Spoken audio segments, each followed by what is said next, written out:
SP classes में आपका स्वागत है। आज हम इतिहास के उन पन्नों को पलटेंगे जिनसे कह सकते हैं कि आधुनिक भारत की कहानी शुरू होती है। और ये कहानी सिर्फ एक देश या एक कंपनी की नहीं है।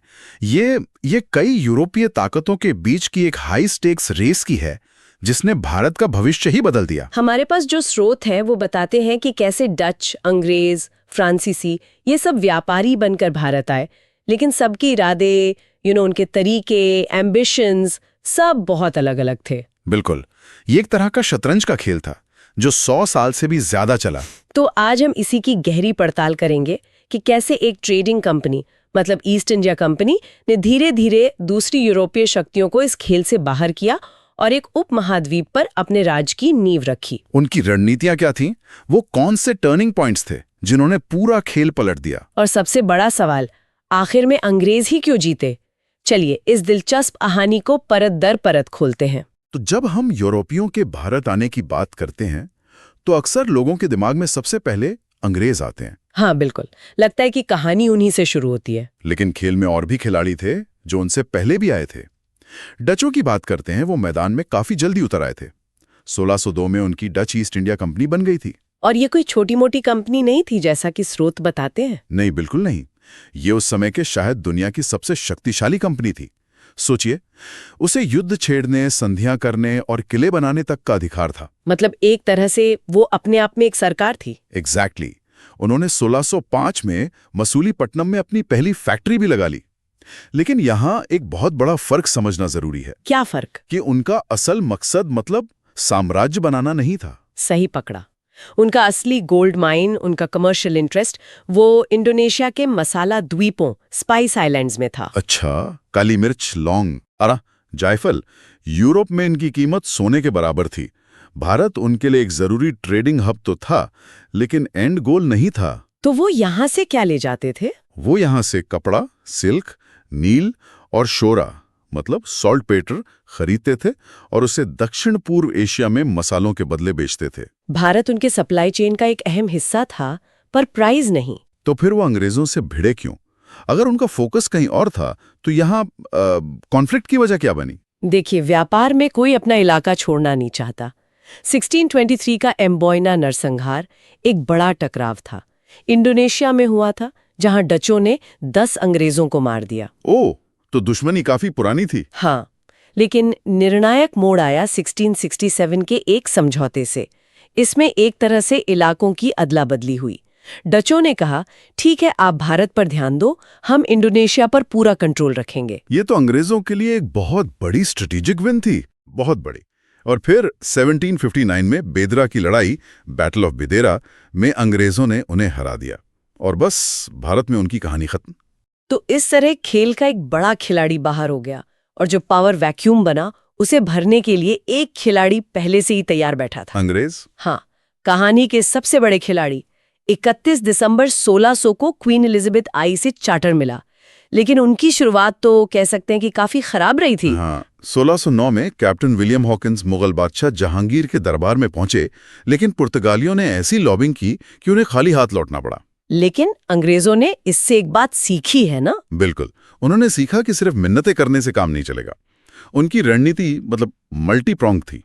उन्होंने ताकत और कूटनीति दोनों का इस्तेमाल किया। जैसे पश्चिम भारत में। हाँ, 1612 में कैप्टन थॉमस बेस्ट ने सूरत के पास समुद्र में पुर्तगालियों को बुरी तरह हराया।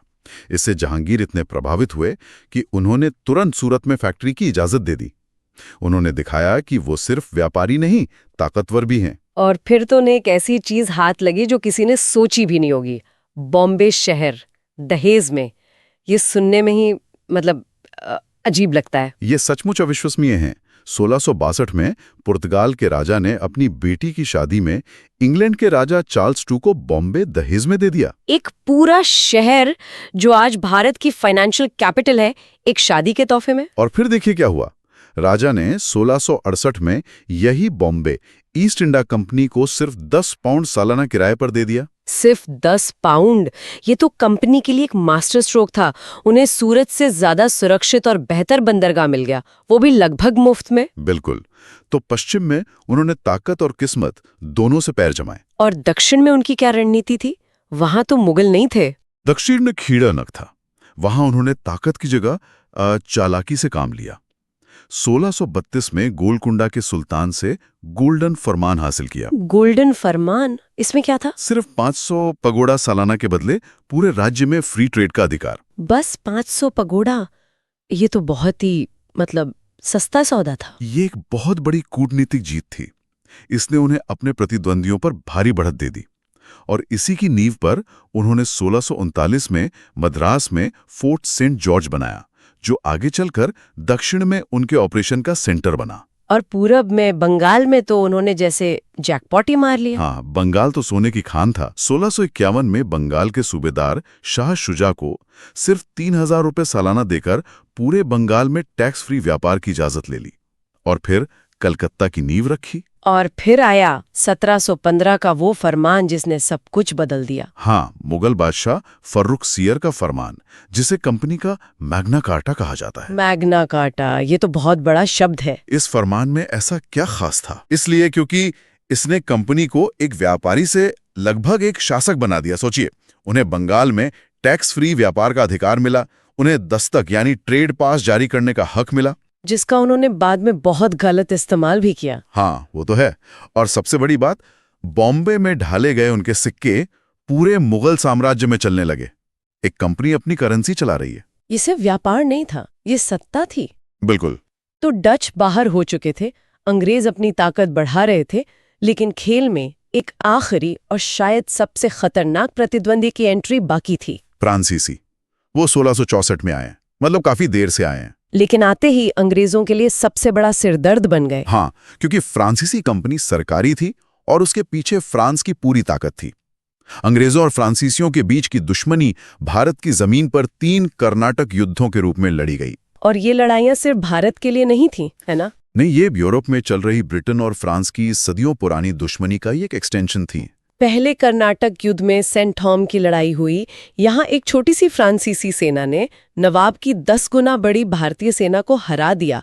इसका असर क्या हुआ? ये एक साइकोलॉजिकल शॉक था। इसने पहली बार भारतीय शासकों को ये दिखाया कि यूरोप की एक छोटी, अनुशासित और आधुनिक हथियारों वाली सेना उनकी विशाल पारंपरिक सेनाओं पर कितनी भारी पड़ सकती है। युद्ध के नियम बदल चुके थे। हाँ, और अचानक हर भारतीय राजा अपनी सेना में इन यूरोपियों को भर्ती करना चाहता था। और दूसरे कर्नाटक युद्ध में तो ये खेल और भी बड़ा हो गया। अब यूरोपीय ताकतें सीधे सीधे भारतीय राजाओं के गद्दी के झगड़ों में कूद पड़ी। सही बात है। एक भाई को अंग्रेज सपोर्ट कर रहे हैं तो दूसरे को फ्रांसीसी, और इस खेल का सबसे बड़ा खिलाड़ी था फ्रांसीसी गवर्नर डुप्ले। एक जीनस रणनीतिकार माना जाता था उसे। बिल्कुल। लेकिन इसी युद्ध में अंग्रेजों को उनका तुरुप का इक्का मिला, रॉबर्ट क्लाइव। 1751 में आर्कॉट की घेराबंदी क्लाइव का मास्टर स्ट्रोक था, जिसने पूरा खेल पलट दिया। तो ये डुप्ले बनाम क्लाइव की दिमागी जंग बन गई थी। हाँ, और तीसरा कर्नाटक युद्ध वो निर्णायक साबित हुआ। 1760 में वांडीवाश की लड़ाई, बैटल ऑफ वांडीवाश। हाँ, इसमें अंग्रेज जनरल आयरकूट ने फ्रांसीसियों को निर्णायक रूप से हरा दिया। इस एक हार ने भारत में फ्रांसीसियों के राजनीतिक भविष्य पर ताला लगा दिया। वो भी डचों की तरह अपने कुछ छोटे ठिकानों तक सिमट कर रह गए। तो अब आखिरी सवाल पर आते हैं। पुर्तगाली, डच, फ्रांसीसी, इतने सारे खिलाड़ी थे, लेकिन आखिर में अंग्रेज ही क्यों कामयाब हुए? क्या वो ज्यादा चालाक थे, ज्यादा ताकतवर थे, या सिर्फ किस्मत उनके साथ थी? देखिए, इसका जवाब किसी एक चीज में नहीं है। ये कई वजहों का एक कॉम्बिनेशन है। लेकिन अगर इसे एक शब्द में समेटना हो तो वो होगा सिस्टम। सिस्टम। इसे थोड़ा और खोलते हैं। पहला फर्क तो कंपनी के ढांचे में ही था। अंग्रेजी ईस्ट इंडिया कंपनी एक प्राइवेट कंपनी थी। फैसले लंदन में बैठे शेयर होल्डर मुनाफे को देखकर तेजी से लेते थे। और फ्रांसीसी कंपनी, वो सरकार चलाती थी, तो हर फैसले में लाल पीताशाही और देरी होती थी।